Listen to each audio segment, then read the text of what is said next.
It's dogs this week, but not as you know them. We look at how gun dogs' special skills help people in wider society. That is using a Labrador's instinct and we're manipulating it to help us in our day-to-day life. Plus, we're in Essex to see how the UK's gun dealers react to the launch of the new Browning 825 shotgun. That's the gun. Terry Doe looks at the Webley Eagle air rifle. Podcast this week is with Ian Grindy from the Gamekeepers Welfare Trust. And David is parked on the news stump. Welcome to Fieldsports Britain.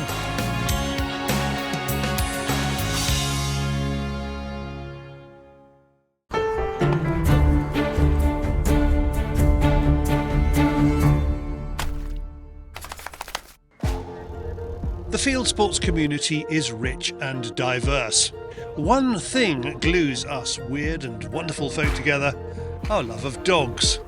Working dogs, those bred for a purpose, retrieving, herding, chasing, that multi-tool in the back of the truck or in front of the fire. In this new series, brought to you thanks to deer hunter, dog trainer and behaviourist Sean Brown from Petsercise, who you might know from Channel 4's The Dog Academy, talks us through some of our favourite breeds' characteristics, developed for the field and the farm, and their practical applications in modern society, beyond the cover and the magnificent blind retrieve. We start with labs.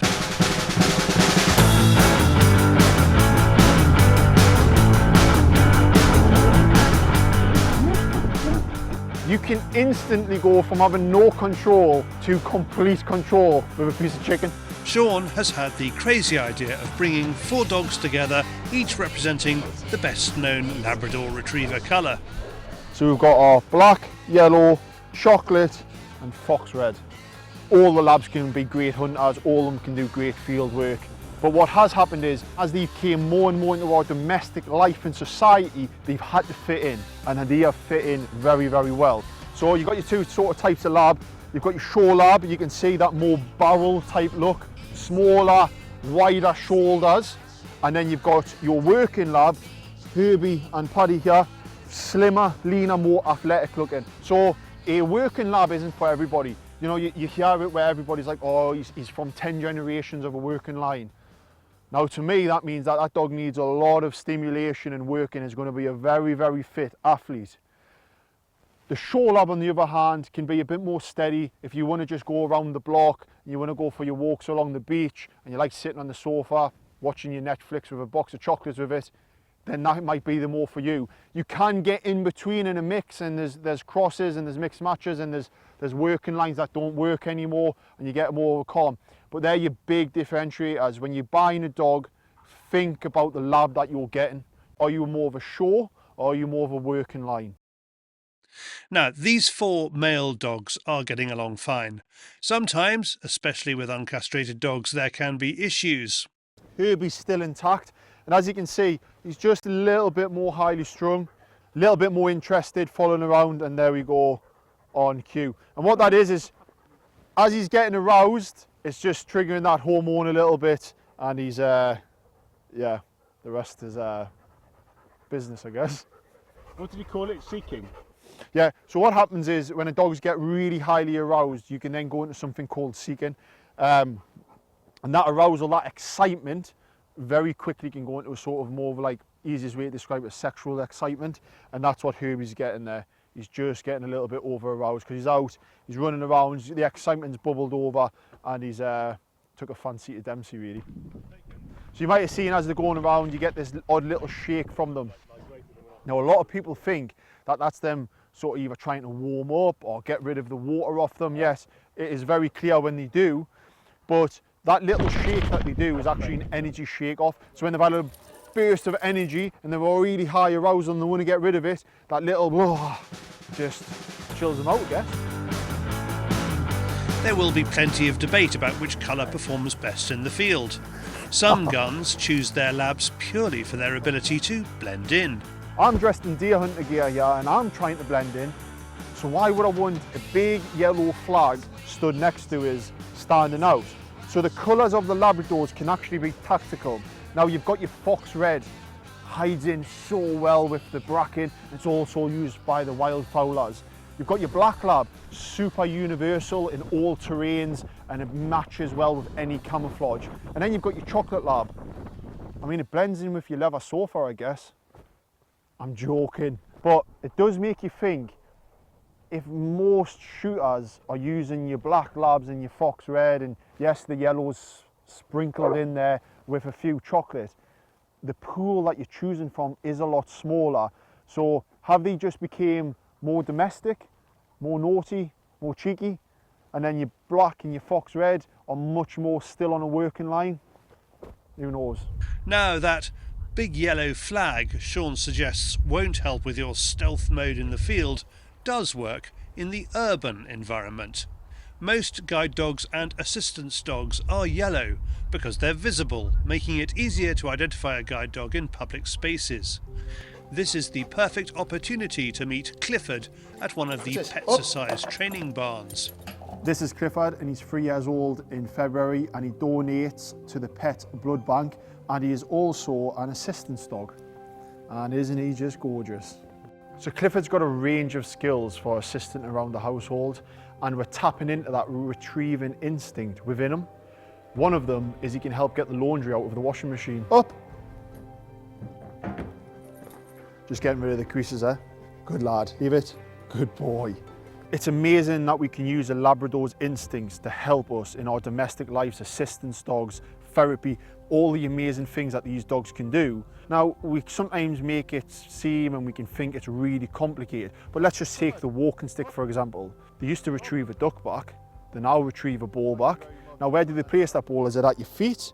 And if it's at your feet, can we get it to the hand and a little bit of height? And we gradually work our way up to where the category and the parameters we've set is a retrieve is back to my hand at hip height.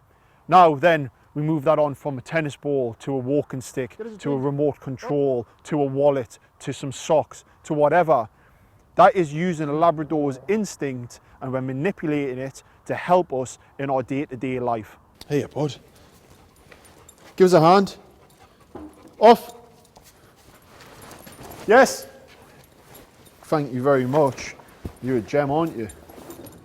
Come on then. So it's the same again. We're using the Labrador's instincts. And yes, it looks really cool, but it actually has a massive need for people that need this type of assistance.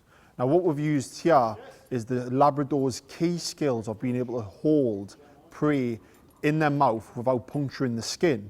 Now, it's exactly the same with the jacket. I want a soft mouth that'll help pull the jacket off, but without shredding it to pieces.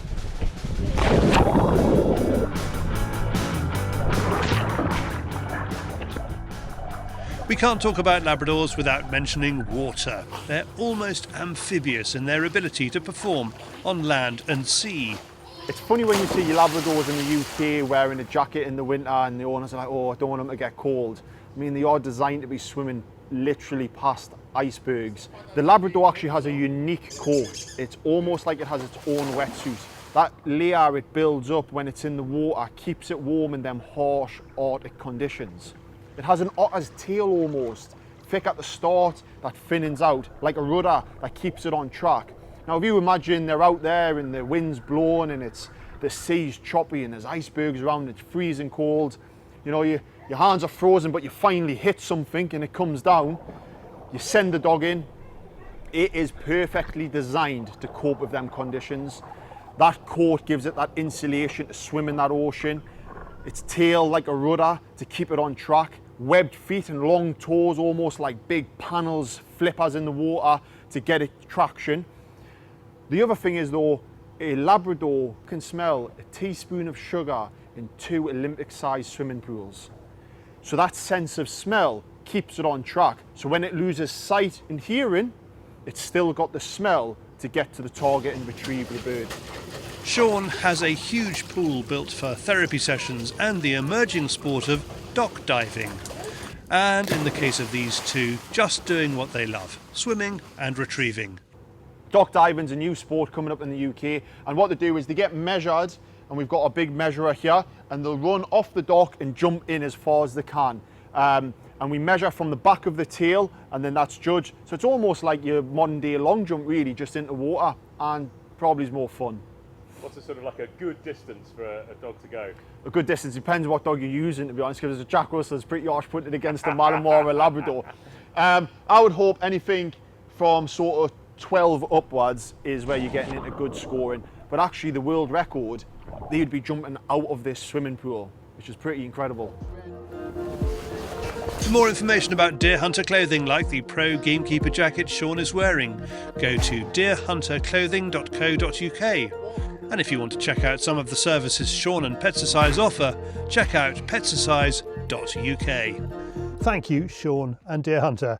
And I hope that item raises questions and maybe some answers about gun dog training. Please air them in the comments below. Now, what's in this week's Field Sports Extra? A man laughing in a gun shop, a man laughing on a shoot. It's our blooper reel. All the highs and all the lows. This week's Field Sports Extra competition is for 2 rifle optics by Chinese company CV Life. One is the Eagle Feather Multiple Reticle Red Dot Sight, here it is, and the other the 1 to 6x24 LPVO rifle scope. There are unboxing type reviews of them on Field Tester, links to them and to the CV Life website below. Become a Field Sports member now with insurance and watch our exclusive members only show Field Sports Extra to find out how to enter our free competition to win them. Next, fragile as glass, it's David on the Fieldsports Channel News Stump.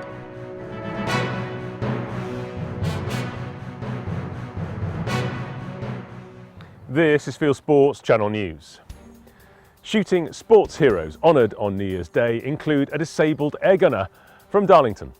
Matthew Gleaves has been awarded a British Empire Medal for services to people with disability in sport.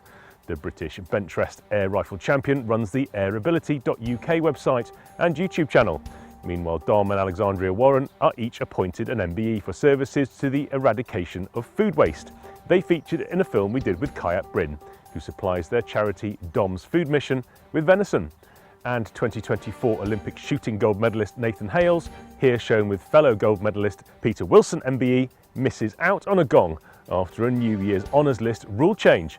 The Honours Committee ditched a long-held policy of Olympic champions receiving at least an MBE. Staying with honours, and New Zealand has singled out a deer stalker for his contribution to conservation. Wapiti pioneer Roy Sloan is appointed a member of the New Zealand Order of Merit for services to conservation and game hunting. The former president and now manager of the Fiordland Wapiti Foundation, Roy has spent his career working to preserve and maintain the Fiordland Wapiti deer as a high-quality, low-quantity hunting resource, while preserving Fiordland's native flora and fauna. Thanks to Nigel Gavin for the story. Back in the UK, and an airgun YouTuber is expanding his range. Ian Gwilym is planning to expand his hot air shooting centre in North Wales. It's in for planning, and Ian runs Field Sports Equip, an air rifle store in Rhyl. Initially, he agreed to lease a parcel of land for the shooting range, but before long, Ian had thrashed out a deal to buy the land. Now he wants to make it bigger. Yeah, so I bought the shop in North Wales, Field Sports Equip, 2 years ago. We were under the impression that Section 1, Section 2 stuff would sell really, really well, but it just hasn't. We've seen a massive increase in air rifle and airgun sales, and that's obviously led to us opening the range up in Barry, in Holywell, because there's such a massive demand for people. You come from the Clyn Peninsula, come from Anglesey, come from all over Wales to come and shoot, because there isn't anywhere. So I think that just shows just how popular air rifle sports are in general, whether that be pest controlling or target shooting. There's something for everybody. Hunt Sabs have bumped up the advice they offer to people watching trail hunting. Ring the police, they say, 999, not 101, exaggerate the situation and scream whilst on the phone as if you're being attacked. Meanwhile, the League Against Cruel Sport is press releasing local newspapers with the word distraught in order to make it look like there is local opposition to trail hunting. The RSPB has ramped up its attacks on shooting sports with a new hen harrier map. The interactive map shows the positions of the hen harriers it is tracking. With 75% of hen harriers dying in their first year, the RSPB's own figures expect most of the birds on the map to die in 2025 and expect the RSPB to blame gamekeepers. Basque has donated £40,000 to the National Wildlife Crime Unit to help fund its new training initiative. The cash will help provide police forces across the UK with the tools and knowledge they need to tackle poaching. Currently, most of the police training on wildlife crime is delivered in person. Basque's funding will enable the NWCU to transition from in-person sessions to a fully digital platform, which will allow police officers to complete courses at their own pace. Beyond the harm that it causes to wildlife, poaching has a serious and significant impact upon the individuals and communities affected by it. Basque is providing £40,000 via its legacy fund to enable the National Wildlife Crime Unit to develop an online digital training course for police officers. This will enable them to access the latest training and information and to equip them to deal with these crimes. A wildlife expert says the rhino horn trade must be legalised. Martin Wikalski of the Max Planck Institute of Animal Behaviour in Germany argues that only carefully monitored legitimate transactions in horns can save the world's remaining species of rhinoceros. The boffin was an anti, but now realises that international crime syndicates have overcome every countermeasure the conservationists have mounted to defend rhinos from poachers. The result has been a drastic drop in the number of animals. By legalising trade in rhino horn, he says local people can take back control of the market and halt the loss. Western Australia's state government has brought in new firearms laws over Christmas. The move blindsided the state's 100,000 gun owners and includes a magazine limit of 10 rounds for rifles, while also making it illegal to lower capacity by installing magazine restrictors. Maximum shotgun capacity is now 5 rounds and can't be pump action. All lever and button release firearms such as the CZ515 are now illegal. The rules restrict gun ownership to 5 and include a ban on hunting on all state land. Opposition politicians believe that the legislation was not given enough time for consultation. And finally, a deer stalker in Worcestershire shot what looks like a black panther. The man from the Tenbury Wells area told the Worcester News he saw a big black animal in early December and gave them this photograph. He asked his neighbours whether they were missing a black dog or a black sheep, but none were missing. A couple of weeks later, he saw the animal around 150 yards away. It was a dark-coated muntjac deer. He says he reckons that maybe the big cat sightings in the area are not panthers after all. You are now up to date with Fieldsports Channel News. Stalking the stories, fishing for facts.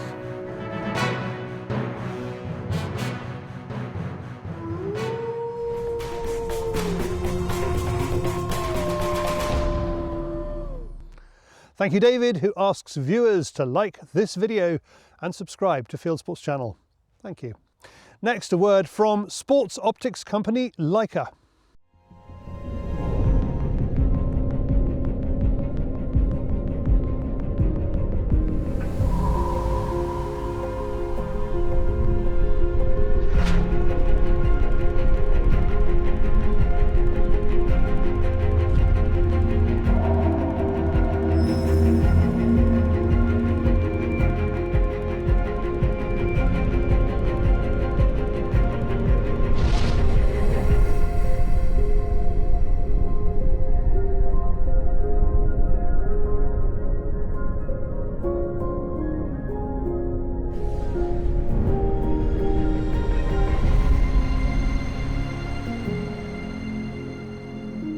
Let's talk fieldsportscompetitions.co.uk. Here's a word from our raffles meister, Steve Competition McGuigan.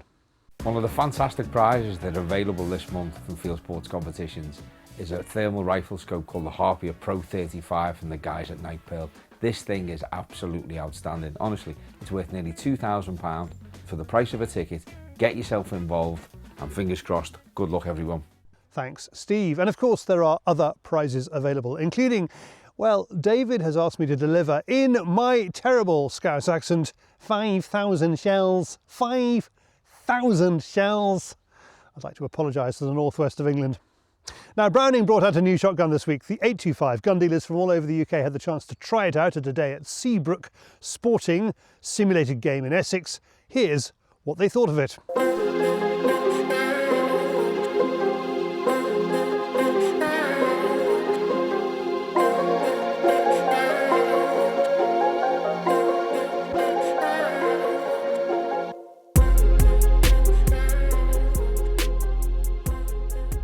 So this is the new Browning 825. This particular one is the Pro Sport, which is quite exceptional when it comes to a new Browning. Yeah, there is lots of improvements internally, lots of ergonomic changes here, big kind of cusps on the actual grip side of things, adjustable, and all the things you'd expect from any sort of new model of gun that's coming out from a major manufacturer.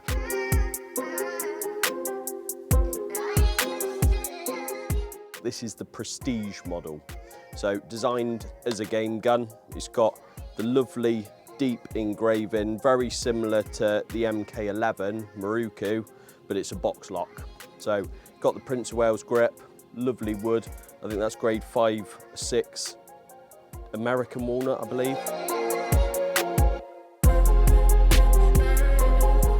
The one thing is here is the action profile is also the same weight as the 725, but this isn't just a facelift. This is a new shape to the forearm, new internal, new trigger mechanism, new design top lever, new design safety. There's lots going on here. So you've got the 825 Pro Sport, you've got the S3, you've got the Prestige, and there's a few other. We've had a lot of guns today. A lot of guns, but there's a range of gun for everyone. So yeah, they've done a really nice job with these, to be honest. Barrels are still backboard, they're 18.7, steel shot proof, superior steel shot proof fleur-de-lis as well, right up to half choke. They've got the new Invector DS Pro choke in it as well, so big improvement again from your kind of standard 525 gun. Patterning on this thing is brilliant. Yeah, I do prefer a heavier gun, and you'll always hear me banging on in my videos. I do like a weighty gun, oh, I can control it better. But for someone who's looking for a well-appointed game gun, fast moving, smooth shooting, and beautiful, that's the gun. Ejection, brilliant, as you'd expect. I mean, there's not a lot not to like about that. It is a big improvement on the 525. It is a big improvement on the 725, and the 525 is still going to be, you know, a crucial gun for the Browning range anyway. But this is quite a big launch for them. Thanks all who took part in that, and to Ben Ford for filming it. A quick plug for Fieldsports Live. It's at Caister Village Hall in Cambridgeshire next Friday the 17th of January 2024, bar special guests and other Fieldsports Channel fun. Link for tickets below. Now, from shotguns to airguns and the Webley Eagle PCP reviewed by the redoubtable Terry Doe. Welcome to All the Gear. This month's subject, the Webley Eagle. One glance shows you what this rifle's all about. It's sturdy, it's well designed, it's solid, it's incredibly accurate. This is a 2.2, it's one of the most accurate 2.2s I've used. But there's one or two little things you should do to get the most out of it, like there is with any gun. And what I've discovered with this is twofold. Look at the length of the scope rail. Now this is a Weaver stroke Picatinny, and in the middle of it, like all manufacturers should do, shout out to everybody, there's a dovetail. So there's an 11mm dovetail each side of the Picatinny, so you can use whatever scope mounts you like, which is a brilliant idea. Anyway, look at the length of it. That allows you to move that scope up and down for you to get perfect eye relief. But don't do what too many people do. Do not accommodate the position of the scope with your technique. Do it the other way round. Make sure that when you're in your perfect position, that the scope is in the right place. Don't fix the scope and say, yeah, that's about it, and then adjust your position to accommodate the scope. It must be the other way around. When you lean your head forward or lean it back, you're altering the point of balance of your whole body. And when that scope's on there, you're going to be doing it thousands of times. And if you're not doing it the way that your body and your technique prefers, then you're compromising. And guns at this level are no compromise. So first of all, take your time in getting that scope dead right. The system is ever so simple. Close your eyes, make sure the rifle's unloaded. Eyes still closed, lift it, get in perfect position, open your eyes, and the scope should be there. If it isn't, move the scope. Don't do this. Don't do that. Don't accommodate the scope, make the scope accommodate you. Last tip, you see this front mount? I've got it flush, as near flush as I can, with the breech face where the magazine goes. At night, if you're watching a rabbit and you have to change a mag, I like to use that as a reference point. So I can push the mag up against either the actual foot of the mount or my thumb placed near it. so I know where it is. So it's a manual sort of touch point. It's only a tiny little thing, but if you can get that level with that side, you've still got a ton of room to support that scope properly. So that's a scope making a really good rifle even better. Take your time with it, get it right. This thing will serve you well. Thanks, Terry. Now, our podcast this week is all about gamekeeping. Last July at the Cartagena's Game Fair Theatre, I interviewed Ian Grindy from the Gamekeepers Welfare Trust. Here is a clip about a subject close to gamekeepers' hearts. I think probably one of the biggest problems that as time has gone by that's really affected keepers, and something that the Gamekeepers Welfare Trust have really taken on board, is the issue of housing. I mean, I was a keeper myself for 30 years. And during that time, I was living in tied accommodation, as most keepers do now. And one of the things that always worried me is, what when all of this comes to an end? What do I do then? Now, to be quite honest, in my early days, and I'm going back to the early 60s, then estates often did supply keepers with a little bit of part-time work and a cottage for life. You might have had to pay a small rent or whatever it might be, but as time goes by, it's uneconomic for estates to do this. You know, it's slipped, and now keepers have got to look after themselves. You shaming Cartagenas, the land agent, just we're on their stand. You know that, don't you? Yeah.